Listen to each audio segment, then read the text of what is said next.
Olá pessoal, estamos mais uma vez dando seguimento à construção dos vídeos relacionados aos treinamentos de segurança. Então estaremos falando agora sobre o EPI, Equipamento de Proteção Individual. Então vamos lá. Quais são os nossos assuntos que vamos estar falando? Objetivo, introdução, definição, fundamentação, tipos de EPIs e aplicação. Então seria a orientação sobre o EPI. E existem algumas informações importantes para o empresário e também para o empregador nesse treinamento. Então, nossos assuntos, né? Tá aqui EPI e os itens que estaremos abordando. Então, objetivo: reduzir riscos de acidentes e incidentes, né? Incidentes e acidentes do trabalho, contribuindo para a prevenção de acidentes e a integridade física e mental dos trabalhadores. Introdução e definição. Vamos aqui, pessoal. Existe hoje um conceito bem estabelecido no mercado sobre a hierarquia da prevenção, que é até objeto de concursos, né, para a área de segurança. Costuma-se colocar esse tipo de questão também. Então, vocês observam aqui já uma evolução. Então, você tem a eliminação do risco ou da chance do evento acontecer. Substituição do risco, substituir por uma situação menos agressiva ou menos perigosa. Controle de engenharia, isola as pessoas. Então, o risco é o quê? O perigo é aquilo que provoca o dano, o risco é a chance dele acontecer. Então, é criar controles que venham a minimizar isso. Um exemplo é a automação, controle à distância. Existe a parte de controle administrativo, transforme o caminho do trabalho nos processos, quer dizer, controle administrativo que envolve treinamentos, envolve capacitação e treinamento praticamente é a mesma coisa, envolve também procedimentos de trabalho, procedimentos de segurança, sinalização. E aqui embaixo o EPI, que é o assunto que nós vamos estar tratando. O que se observa? Na hierarquia da prevenção a gente tem que obedecer isso aqui. O EPI é a última coisa.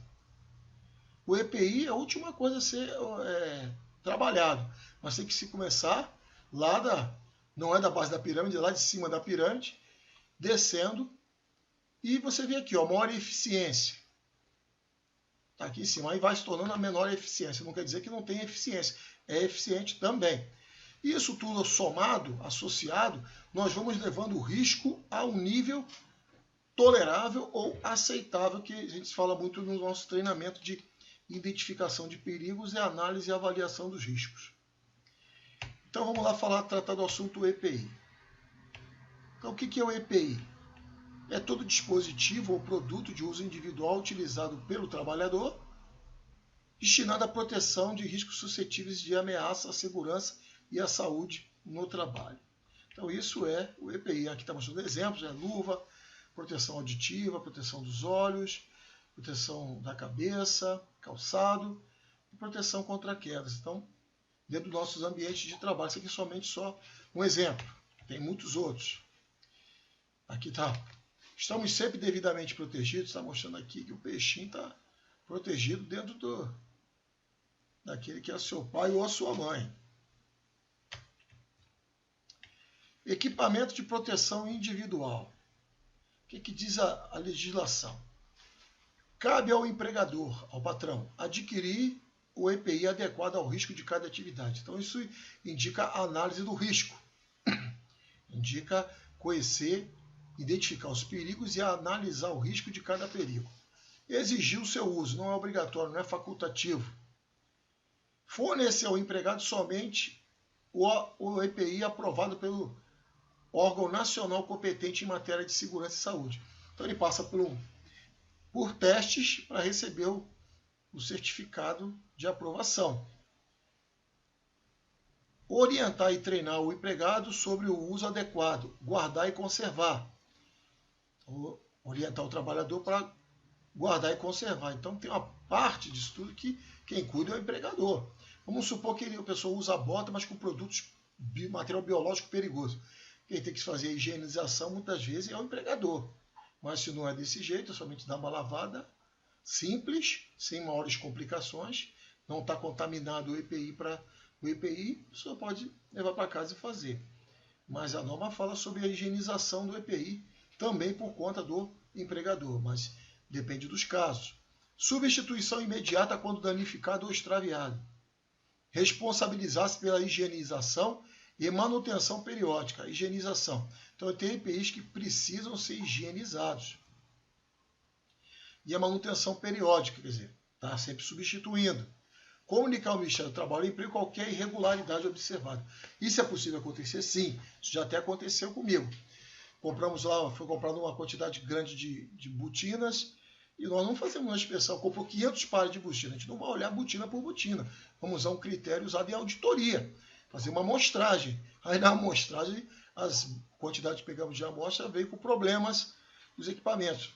E foi devolvido o lote inteiro por causa disso. A empresa teve que prestar esclarecimentos, mas enfim, é uma coisa que é possível acontecer e tem que se informar ao Ministério do Trabalho. Não lembro na ocasião se informamos ao Ministério do Trabalho, mas foi constatado a irregularidade e devolvido para a empresa.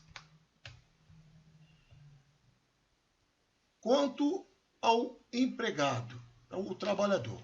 Então, o trabalhador, usar utilizando apenas para a finalidade que se destina. Então, o EPI não é multiuso. O EPI é um equipamento que é destinado para um determinado risco. Responsabilizar-se pela sua guarda e conservação. Então, ele tem que guardar e conservar. E o EPI tem um tempo de vida, é feito testes, né? Na parte que eu falo, eu tenho uma parte que eu falo mais sobre esse assunto do EPI, da qualificação dele também. Mas a pessoa receber o equipamento de segurança, ela tem que conservar. Se ela andar arrastando o pé, ela vai desgastar o EPI com mais, no exemplo de uma bota, com mais facilidade, com mais rapidez. Então isso tudo é preciso ser levado em conta. A pessoa tem que ter uma postura apropriada e o comportamento apropriado. Comunicar ao empregador qualquer alteração que o torne impróprio para o uso. Pode haver um desgaste precoce, pode também haver o EPI vir com um certo defeito, que infelizmente isso pode acontecer, e passar pelos olhos daqueles que receberam materiais. Como eu falei, era comum se fazer uma inspeção, né, usando critérios de auditoria, mas por amostragem. Cumprir as determinações do empregador sobre o seu uso. Então, o empregador pode estabelecer alguns critérios de uso. Fundamentação. Então, a NR6 é a norma específica para o EPI, nela que contém instruções sobre o EPI. Existem ainda inúmeras normas da EBNT, NBRs, que apresentam os métodos como devem ser confeccionados ou montados os EPIs. Isso normalmente a gente vê na ficha do CA. Quais foram as normas que tomaram como base. Isso é muito comum, para fazer um equipamento com aquilo que há de tecnologia melhor possível. Os EPIs precisam ser testados e aprovados antes de serem comercializados. Então, o EPI foi produzido baseado em normas. Essa empresa, seguindo os critérios lá do Ministério do Trabalho, tem que mandar para o Ministério do Trabalho, que tem laboratórios também credenciados. Há laboratórios que são credenciados para fazer os devidos testes e apresentar o resultado. Se ele for aprovado, ele recebe o número de CA, que também tem normalmente 5 anos de validade esse CA, podendo ser renovado ou simplesmente não. Aqui está mostrando um modelo de um CA. Então, estão vendo aqui, ó, consulta do equipamento, situação válido. Isso é sempre bom verificar, por quê? O equipamento pode estar até novinho, mas boa aparência, mas você, se tiver fora da validade, nem um EPI ele é mais. Então, se a empresa não renovar, então isso tudo tem que se analisar, tomando como base, em contrapartida, a aquisição do equipamento. Então, você vê, ó, capacete de segurança classe A, né, tem classe A e classe B. O classe A, ele protege até 250 volts em termos de eletricidade, devido ao material. Mas tem o capacete tipo B, que é específico para eletricista, que protege até mais de 30 mil volts, ou 30 kV. Então você vê como é que a aba frontal, né, tem com aba, sem aba, tem aba total, moldada e vindo toda a referência sobre ele. Ó. Como é que ele foi feito, como é que ele foi montado, baseado em quê, a destinação dele. Então tudo isso é importante a gente conhecer isso para fazer uma coisa direito. Ó, fabricante, né, 3M é um fabricante tradicional aí em EPIs, bem aceito no mercado, MSA, Dragia. Então são muitas empresas de nome no mercado que já fabricam EPIs há muito tempo. Seleção dos EPIs, isso aqui é uma coisa importante. Toda empresa é responsável pelo fornecimento do EPI. Logo, ela que define qual é o equipamento apropriado. Já aconteceu na prática, muitas vezes, às vezes o trabalhador, ele trabalha viajando, ou ele tem a oportunidade de ter um contato com outros tipos de pessoas usando outros tipos de EPI. Aí, às vezes, é um EPI mais bonito, às vezes é um EPI com um design mais interessante, e ele acaba comprando EPI porque tem CA. Só que isso não é uma verdade absoluta. O EPI tem que ter CA para ser comercializado, com certeza. Mas existe uma quantidade enorme de EPI diferenciado, e é a empresa que determina qual é o EPI que ela quer. Então, mediante essa determinação, ela está qualificando o EPI. Bota para o seu trabalhador fazer o teste, né? Então, essas questões são muito importantes. Então, já que a empresa é responsável, ela que qualifica. O que eu já vi na prática? Pessoas comprando uma bota lá de R$500, uma botina, melhor dizendo, de R$500, excelente, muito bonita, aparentemente muito resistente, mas não tinha CA, porque não foi feito com a intenção de proteger o trabalhador em ambientes de trabalho. Aí a pessoa, pô, mas aqui é uma bota mais resistente, até que a botina que fornece aqui, essa botina aqui, ela oferece mais proteção. Eu falei, não estou discordando disso, mas vamos pensar em termos legais. É o empregador que tem a prerrogativa de definir. E outra coisa, essa bota que você comprou é quase R$500. O empregador, muitas das vezes, ele não vai ficar atento à questão do preço, comprar mais cara. Ele vai analisar pelo custo-benefício e aquilo que atende o risco. Então, se você tem um acidente, e vamos supor grave, perde o pé e vai alegar acidente de trabalho, a empresa se consegue, vamos dizer assim, sair ilesa de um processo, porque você que descumpriu uma norma dela, você usou um equipamento que você que escolheu, não foi ela que definiu. Então isso é muito importante de ter isso de maneira certa. E não é só equipamento com CA. A empresa é responsável por fornecer. Então isso leva à ideia de que ela precisa selecionar um equipamento adequado para o uso, que implique fazer teste no equipamento, pegar alguns funcionários para ser que eles vão usar o EPI, vão dar dando parecer deles sobre o equipamento. Ou às vezes tem que botar até diversas pessoas usando o mesmo tipo de equipamento para que tenha um diagnóstico bem assertivo no final, analisar, avaliar qual é o EPI que vai utilizar, se aquele equipamento está sendo testado por 5, 6, sei lá, empregados, ele realmente atende à necessidade. Então, o que considerar antes de escolher o EPI? Primeiramente, há algumas condições na NR6 para um EPI seja posto à venda, o que já nos deixa clara a importância da competência, qualidade e durabilidade do equipamento. A norma, veja o item 6.2, que vai dar a definição.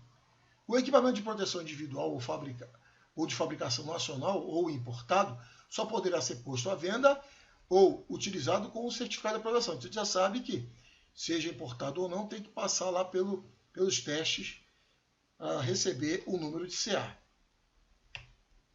EPI precisa ter certificado de aprovação na validade? Sim. Importante destacar que o item 6.9.3 também estabelece que todo EPI deverá apresentar características indeléveis e bem visíveis. O nome comercial da empresa, fabricante, o lote de fabricação e o número do CA. No caso de EPI importado, o nome do importador, o lote de fabricação e o número do CA. Ou seja, todas essas informações devem estar gravadas e disponíveis para consulta. Então, isso é muito comum. Tem empresas que você vai fazer um serviço, ela exige que se mande a relação de EPIs com o número de CA. A aquisição do equipamento não deve ficar a critério de qualquer setor. São equipamentos especializados, que assumem grande responsabilidade em face ao fim a que se destinam e que requerem, portanto, que um setor ou pessoa especializada determine e especifique o equipamento que realmente deve ser comprado. Então não é sair comprando qualquer EPI. Então o parecer é importante a esse respeito. O grau de proteção exigido para a atividade tem que ser levado em conta. A adequação do equipamento quanto à situação de risco apresentada pelo trabalhador.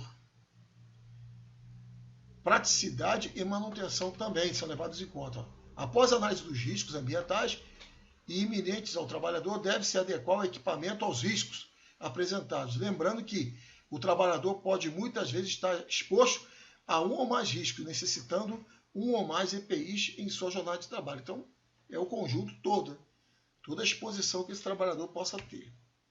Então, determinando os tipos de EPI, é o momento de verificar as opções de mercado. Nesta hora é necessário considerar o fator ergonômico, conforto. Ele é confortável, tem que se verificar que às vezes o equipamento, se ele for tá doendo o pé da pessoa, tá gerando um calo, pode ser difícil ficar usando, né? Você usaria ele o dia inteiro? Se você disser que sim, sim para todas essas perguntas, o EPI pode estar perto de ser o ideal. Procure levar alguns equipamentos para teste na empresa. Já comentei sobre isso. Assim terá aprovação de todos. Detalhe importante, numa experiência minha em determinada empresa, até de grande porte, teve um rapaz um funcionário que foi lá conversar comigo, mas eu olhei para o pé dele, eu estou vendo que ele fez, cortou a bota perto do dedo mínimo, né? Seria o quinto pododátilo direito. Ele cortou ali e estava do lado de fora o dedo. Eu falei, mas o que é isso? O que você fez aí nessa botina? Aí, não, aqui eu estava com uma dor no pé muito grande, estava incomodando aqui o meu calo, eu fiz isso para poder eu conseguir andar com a bota. Eu falei, não, gente, você não pode fazer isso, você violou o equipamento, você danificou o equipamento, não atende mais a necessidade como o EPI. Você não pode fazer isso, isso foi falado até em treinamento de admissional. Então, essa bota já não serve mais. O que você tem que fazer é tratar do teu calo aí. Você não pode chegar e fazer uma alteração no EPI dessa maneira. Isso está errado, porque o EPI, na verdade, a empresa ela não te deu, ela te forneceu para você fazer o trabalho para qual você foi contratado. Então, tem algumas coisas, do ponto de vista legal e técnico, que muita gente às vezes tem dificuldade de absorver e trata as coisas como se fosse assim, num pensamento muito fora da realidade técnica, civil e criminal. Então a pessoa tem que entender esse tipo de coisa, saber que tem leis que determinam isso, tem obrigação do empregador, do empregado. Se tivesse já trazendo esse desconforto, ele teria que procurar e também logo lá no serviço médico, que o médico do trabalho ia dar um parecer sobre o assunto, na questão do problema de calo que ele estava o incomodando. Então, manutenção periódica dos equipamentos de proteção. Sem esse passo, também é colocado em risco o grau de proteção. Deve-se, então, praticar limpeza, inspeção e reparo e também analisar as condições de armazenamento. Para cada EPI, terá uma manutenção diversa. Essa tarefa é de responsabilidade do empregador.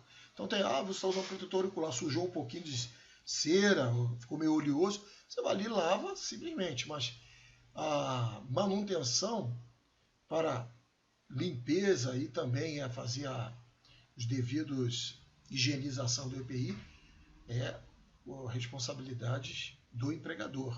Mas tem coisas que você pode fazer, lavar, passar uma graxa na botina, tirar a poeira, mas são coisas que estão dentro mais da tua função do dia a dia. Mas a higienização, a inspeção do EPI, isso tudo envolve o empregador, que vai cuidar dessa parte. Então tem EPIs, como já vi, até uniformes, né? Porque uniforme, tem a vestimenta uniforme, tem a vestimenta EPI. Então uma vestimenta, por exemplo, uniforme. Teve empresa que eu já fiz trabalhos que o pessoal trabalhava com material biológico, tinha que todos os dias trocar de roupa. Então tinha lá um armário específico para isso, aí vinha a empresa de fora, pegava aquela vestimenta, levava para fazer todo o procedimento de higienização, a empresa tem que ser certificada por órgãos ambientais, então uma série de coisas, mas isso, cada caso é um caso, estou dando aqui só um exemplo. Você sujou tu trabalha com óleo, suja muita roupa de óleo, aí se tu levar para casa, você vai lavar e vai contaminar a sua rede de esgoto ali com óleo, então isso não pode, que também é o impacto ambiental, então a empresa tem que tratar disso. Mas se for um protetor auricular que você usa, você lavar no final do dia ou também lavar quando for inserir no ouvido para começar o trabalho, um EPI que não seja descartável, logicamente, então você pode fazer isso. Mas boa parte desse tipo de higienização, limpeza é feita pelo empregador. Então, substituir imediatamente quando danificado ou extraviado. Então, o trabalhador não pode trabalhar com EPI fora de condições e muito menos sem EPI. Então, se danificou, substitua, se extraviou, também tem que fornecer outro. Responsabilizar-se pela higienização e manutenção periódica. Treinamento. Um ponto essencial para todo o trabalho da escolha do EPI seja efetivo é oferecer o conhecimento de como utilizar os EPIs. O item 6.6.1 da NR6 determina que cabe ao empregador, quanto ao EPI, orientar e treinar o trabalhador sobre o uso adequado e guarda e conservação. Então, isso é um dado importante, que muitas vezes tem que ser um treinamento que a pessoa esteja o equipamento na mão para ela montar, desmontar, ali, se for o caso, colocar, retirar, para ela aprender a lidar com o equipamento, certo? Então, isso é uma coisa importante e tem treinamentos que são complexos nesse sentido, que envolve, por exemplo, proteção respiratória, envolve outros armandado, outros equipamentos também voltados para a parte de selecionar esses tipos de equipamentos. Tudo isso requer treinamento para o trabalhador saber fazer o uso adequado. Fez tudo isso, forneceu o EPI para o trabalhador pegar a assinatura dele. Infelizmente, muitas empresas têm sido penalizadas até de forma injusta. Não aqui estamos falando a favor de empresas, então somente, mas para os dois lados, a empresa e o trabalhador, que tem gente que fornece o EPI, mas não se preocupa em registrar que forneceu, que substituiu periodicamente. Então, eu já vi casos de pessoas moverem ações judiciais contra empresas, receberam os EPIs, mas a empresa descuidou para fazer o controle. Quando foi ver, ela não teve como provar que forneceu o EPI e acabou sendo punida por isso. Isso é uma coisa até injusta, mas é falta de controle, pagou pela falta de controle. Então, o que a gente tem que orientar? Faça a ficha de fornecimento de EPI para os seus trabalhadores. Tipos de EPI. Nós não vamos gastar tanto tempo nessa parte aqui não. Você lê, porque é muita coisa somente para ler, e abrangência. Capacete. Proteção para a cabeça. Tu tem um capacete. Então tem capacete que só protege, como classe 1. Ele só vai proteger mais contra impacto e se tiver contato com energia até 250 volts. Até 36, até mais de 30 mil volts já é o capacete tipo B, próprio para eletricidade, próprio para contato com eletricidade. Então você está vendo aqui, ó, proteção para a cabeça com agente térmico, capuz ou balaclava, ó, para questão de origem térmica, de origem química, de origem abrasiva. Então vai depender da análise de risco que fizer. Ó. Óculos, ó, tem B1, B2, B3, né? Só esses três. Então nós temos óculos de proteção de maneira geral. Cada situação, ó, óculos para proteção com iluminação, partículas, radiação ultravioleta, então depende de onde você está trabalhando, lugar que usa laser, por exemplo. Infravermelho, ó, óculos para ilimitado partículas volantes, com proteção lateral, óculos de ampla visão, ó, proteção facial, ó, diversos tipos de proteção facial. Então tudo isso aqui tem que ver o que de acordo com a análise de risco. E tudo isso tem no mercado. Ó. Máscara para soldador, tem aquela feita de Celeron, tem aquelas automáticas também. Automática que eu digo é que a lente ela escurece de acordo com a tonalidade da intensidade luminosa lá da radiação. Então ela vai tomando a devida proteção necessária para esse soldador. Equipamento de proteção auditiva. Então você tem proteção auditiva, protetor auricular, você tem protetor tipo concha, né, abafador de ruído, que é também chamado. Você tem ali o descartável. Então depende do cenário e quanto você precisa reduzir. Né? Daí necessário também tem conhecimento de higiene ocupacional para esse tipo de equipamentos. Então, respirador purificador de ar não motorizado. Ó. Então você tem a máscara PFF1, para que ela serve? Ó? Poeiras e névoas. PFF2, já vai, poeiras, névoas e fumos, quer dizer, mais restritiva. Aí já aqui, ó, a PFF3, então ela já é para poeiras, névoas, fumos e radionuclídeos. Então isso aqui, nuclídeos, desculpa, radionuclídeos. Então tudo isso aqui é proteção respiratória e vou definir a proteção de acordo com o risco que esse trabalhador está exposto. Então, peça 1/4 facial, semifacial ou facial inteira. Então tem aquelas máscaras que protegem 1/4 facial, a semifacial ou facial inteira, que protege a face toda. Então cada cenário é um cenário. Vai depender da atmosfera que você está trabalhando. Então a atmosfera é toda contaminada, é em parte. Qual a concentração disso? Aí vai se definir qual é o purificador de ar que você vai precisar estabelecer. Então, ó, respirador ainda, ó, respirador purificador de ar já motorizado. Isso aqui, ó, não motorizado, isso aqui já é um motorizado. D3, ó, respirador de adução de ar, tipo linha de ar comprimido, que passa por um filtro para chegar a um ar respirável.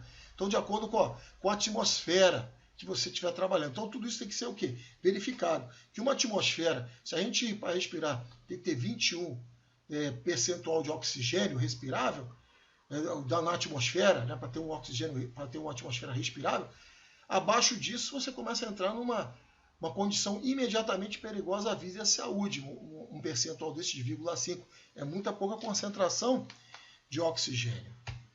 Então aqui, ó, respirador de adução de ar tipo máscara autônoma, aquele que tem um cilindro. Então, ó, mesma condição aqui, ó, atmosfera imediatamente perigosa à vida e à saúde, uma atmosfera IPVS.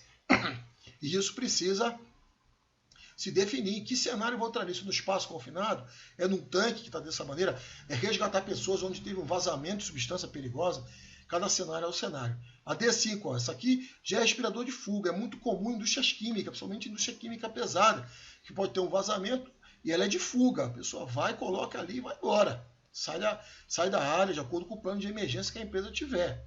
Então é respirador de fuga.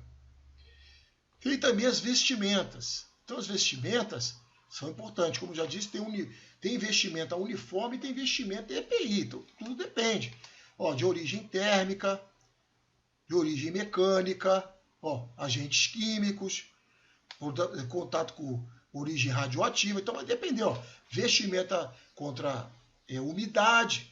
Eu solicitava muito isso quando pessoas trabalhavam fazendo limpeza em rios.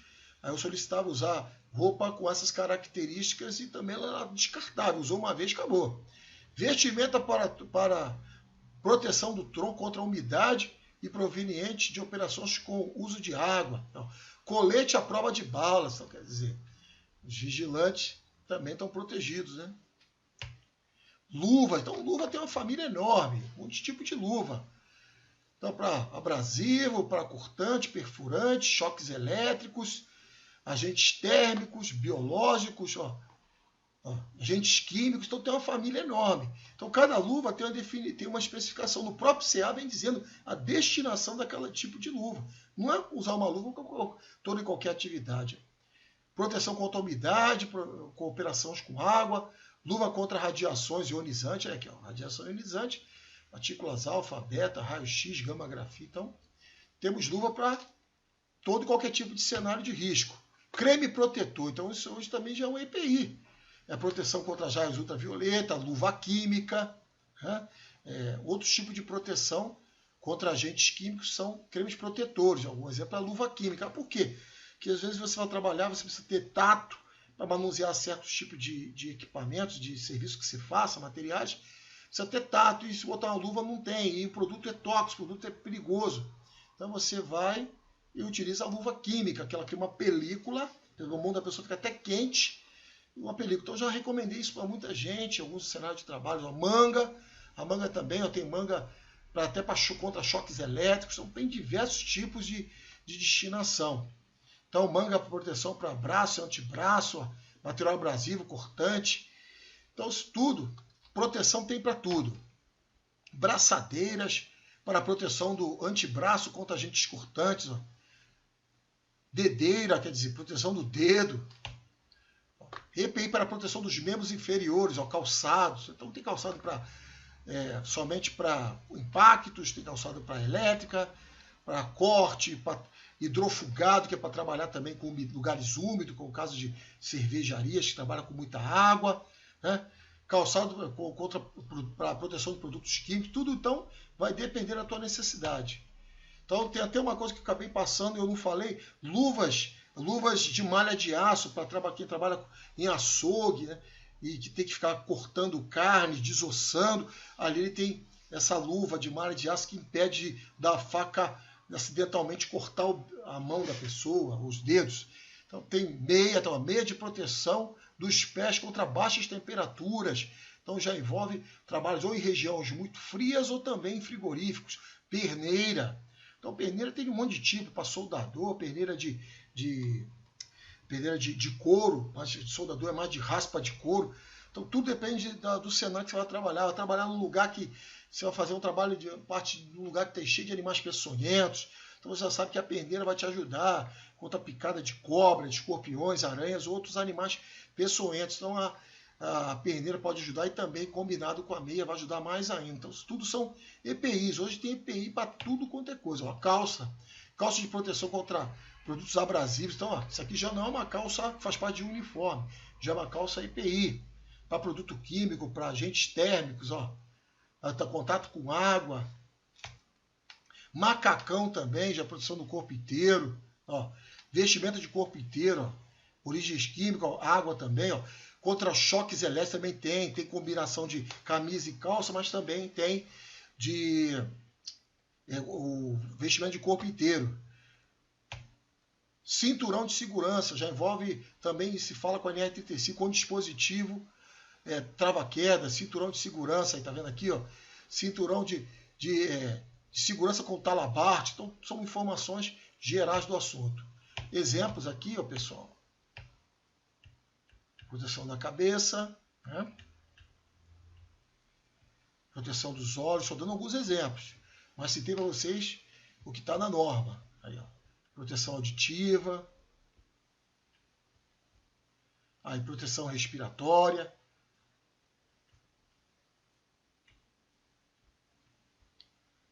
ó, luvas, ó, luva vai trabalhar com elétrica, as classes que se tem, vai até 36.000 volts, começando de 500, então depende tudo do cenário que você vai trabalhar.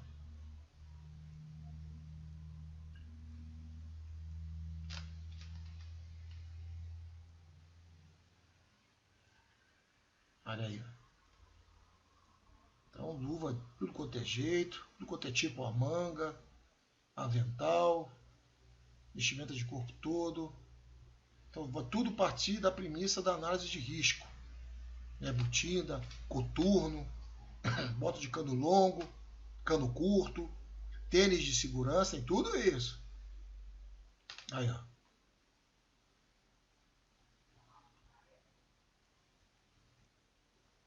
Aí. Coturno, tipo condutivo, coturno, o uso de eletricistas, blusão impermeável, aí, ó. Calça tipo impermeável, ó. Quanta coisa bacana. Essa aqui é para trabalhar dentro do potencial elétrico. É um vestimento de apicultor, né? Porque é um problema de complicação, picada de abelha, marimbondo, vespas. Aí tá aqui, ó. Isso aqui já é para roupa condutiva, vestimenta condutiva para trabalhar dentro do potencial elétrico. Aí, colete também. Então, algumas empresas que têm área de expedição grande, que muita movimentação de carro, costuma solicitar colete. Outras também, que faz trabalho na rua, exige também colete, para ser visto com facilidade. Ó. Cinto de segurança, tem uma família enorme de cinto, então depende onde você vai trabalhar, em que cenário você vai trabalhar. Cinto de segurança com diversas configurações e para todos os gostos também, e também de acordo com a necessidade do risco, principalmente. Talabarte, ó, talabarte regulável, talabarte regulável também aqui com fita, talabarte tipo Y, esse aqui é o talabarte de trabalho ou limitador de movimento. Trava-quedas, equipamento anti-queda. Então, os cremes, né, que são protetor, né, melhor dizendo. Ó. Então tem que ser fator de proteção acima de 30. Então estou chegando ao final, pessoal. Higienização do EPI tem que ser higienizado, senão ele passa a ser algo que leve para a pessoa até contaminação. Se não lava o protetor auricular, acaba levando contaminação para dentro do conduto auditivo. O próprio calçado, se você não troca meia, lava meia, começa a dar chulé ali, né? Desculpe o termo, mas mau cheiro, né? Aquilo ali vai contaminando também, pode gerar doenças, né? Instruções de fabricante para montar os treinamentos. Descarte será de acordo com a contaminação existente. A pessoa usa máscara, proteção respiratória, mas lidando com uma substância altamente tóxica e inflamável. Ela vai ter que usar os critérios de segurança baseados na FSPQ com essa máscara que ficou contaminada. Então isso é só um exemplo. Então depende de que nível de contaminação se tenha. E finalizamos aqui. Desejamos boa sorte, bons estudos. Qualquer dúvida nos encaminhe e até a próxima.